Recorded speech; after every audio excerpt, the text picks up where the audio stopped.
Cette moto a presque 50 ans et aujourd'hui pour moins de 20 €, on va rendre la peinture du réservoir comme neuve. Mais avant ça, n'hésite pas à t'abonner pour suivre l'évolution de cette moto et merci à Quentin et Romain, les 2 derniers abonnés. La première chose à faire, ça va être d'enlever tous ces stickers. Un petit coup de décapeur thermique et ça se décolle tout seul. On vide le réservoir d'essence, on arrose les tomates au passage, on nettoie bien le réservoir, un petit coup de rinçage et on va pouvoir passer à la suite. Mon réservoir a des grosses rayures et des micro-rayures un peu partout. Il y a aussi les marques des anciens stickers. Donc c'est avec ce matériel qui coûte moins de 20 € qu'on va enlever tout ça.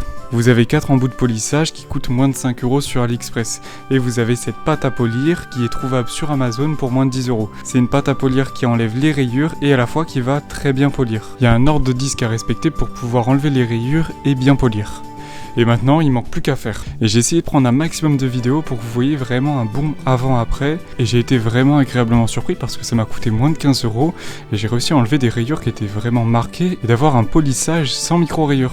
J'en ai profité pour faire le cache du bouchon de réservoir qui était en chrome et encore une fois, ça a très bien marché. Donc j'ai plus qu'à le remonter et à profiter du résultat. Et voilà, le réservoir est maintenant comme neuf et tout ça pour moins de 20 € et un peu de travail. La prochaine étape, ça va être de rajouter des clignotants sur la moto et surtout de modifier des clignotants 12 volts en clignotants 6 volts.